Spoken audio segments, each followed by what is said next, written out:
Now, for updates on the situation of our kababayans in Israel, we bring in Philippine Ambassador to the State of Israel, Eileen Mendiola. Good afternoon from Manila, Ambassador.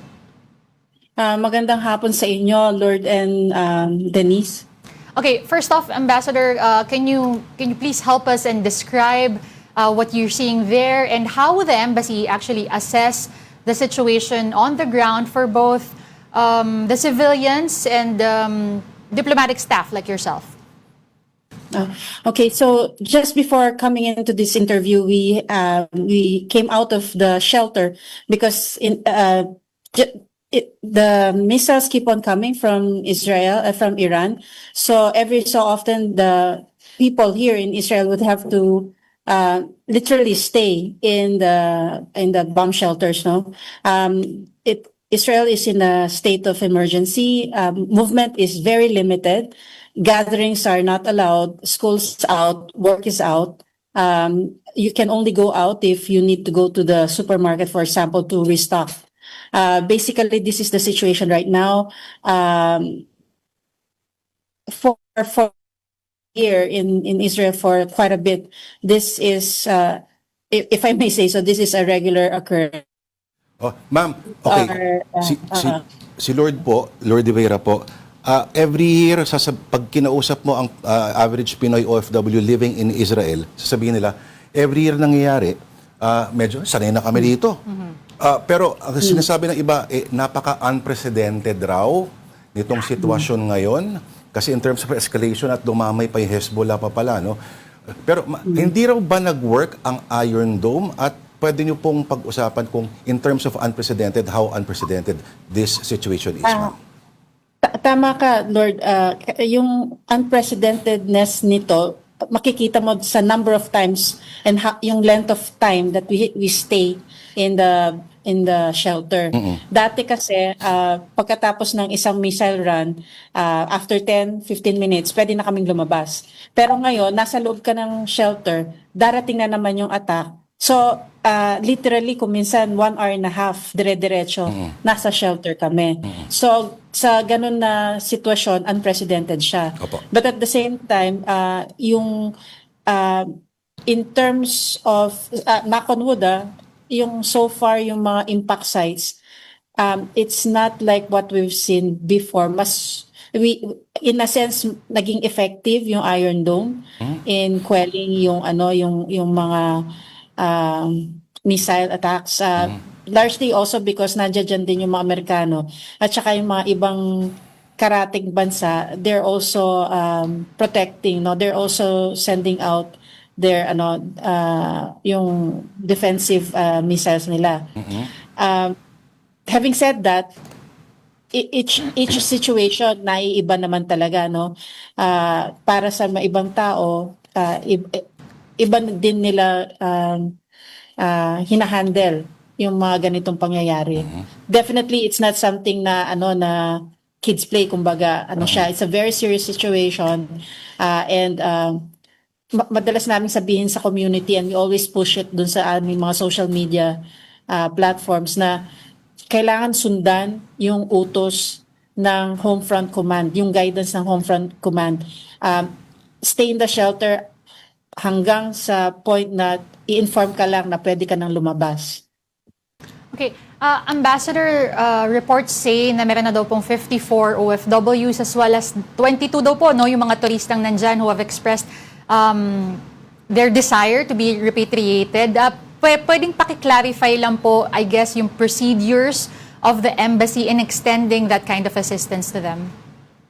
Okay, i-clarify ko lang yung figures, no? Ay, sige There po. are, right now, kasi live yung aming tracking, we actually have a survey that we sent out to the community to try to check ano ang kanilang pangangailangan, ano yung kanilang gusto mangyari. So, as of now, there are 55 who have indicated that they want to be repatriated. Of this number, 32 are tourists. So, only 23 are OFWs. So, in terms of procedure, we invited, yun nga, yung sa community to fill up the form para alam namin nasaan sila, we can plan out, we know their actual situation on the ground, and we actually know kung anong kailangan nila. Ngayon, on the repatriation side, tinitingnan namin kung saan dapat or saan sila pwedeng mag-cross over. In the previous incident, yung previous episode nitong Giyera nung June, we crossed them via Allenby border sa May Jordan. So, ang problema lang right now, as of now, the airspace in Jordan, what we're receiving is that it's also closed.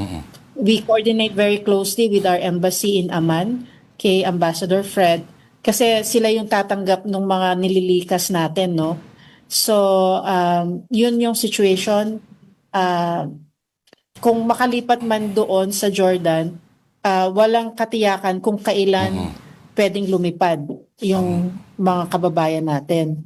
Madam Ambassador, ang Similarly, hirap po ng sitwasyon, ano? Kasi parang sarado yung mga exit points pa rin. Kahit maka-exit ka sa Israel, wala rin palang katiyakan kung yung ibang mga kapitbahay na bansa ay may... kung makakalipad. Opo eh. Oo.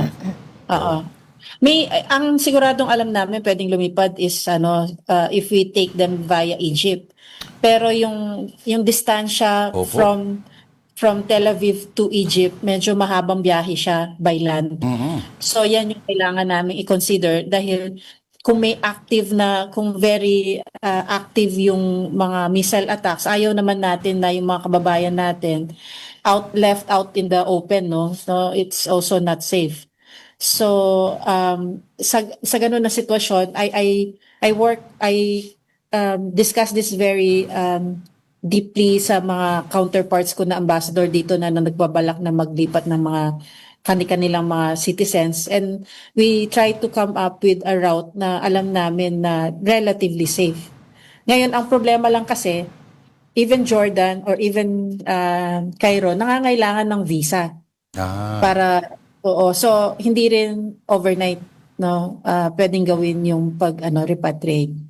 Okay, Ambassador, can you also discuss the process of repatriating the remains of the Filipina who unfortunately lost her life? Ito pong si Mary Ann De Vera.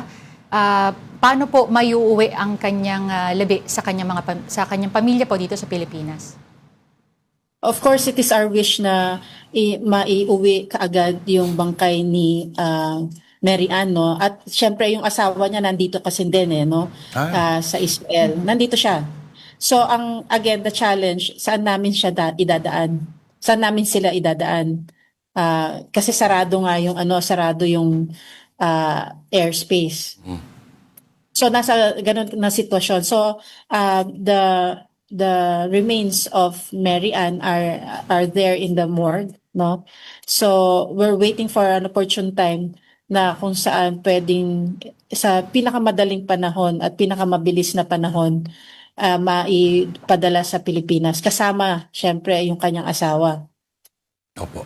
Ma'am, bilang panghuling tanong po, alam ko po mahirap sagutin, pero ano ho ba ang base po sa mga intel po, sa mga nakakausap po ninyo, ano ho ba ang ine-expect ninyo na mangyayari pa for the next couple of weeks po, Madam Ambassador? Everyone here hopes, no? Alam ko dito sa Middle East, everyone hopes that the war will end soon. Kung pwede bukas o kung pwede mamayang gabi. Pero if it does take time, then kailangan i-shore up yung mga resources din ng embassy to provide timely support sa mga community. Nandiyan dyan kasi yung mga possibility na yung mga hotel workers natin na mawawalan ng trabaho kasi no work, no pay yung mga yan. So we need to start thinking how we can provide support for them pag tumagal pa to. And sa ngayon, may naririnig kami baka nga tumagal siya. Hopefully not that long as kung pwede lang. Kung pwede lang. Bukas na bukas din. Pakitapos na agad po. Bukas na, mamaya na. No? Opo. We are all looking forward to peace and stability in the region. Definitely. Kasi kahit papaano may impact yan dyan sa atin sa Pilipinas. Kayo ho ba, Madam Ambassador, nakatulog na ho ba kayo? Lahat kami dito, hindi lang naman ako, lahat ng mga tao dito, we try to catch up with sleep when we can. Napaka-importante. Alright. Mag-ingat po kayo, ma'am, at salamat po for your time. Ang ating Philippine Ambassador to the State of Israel, Ambassador Eileen Mendiola. Thank you, Madam Ambassador. Maraming salamat sa inyong lahat.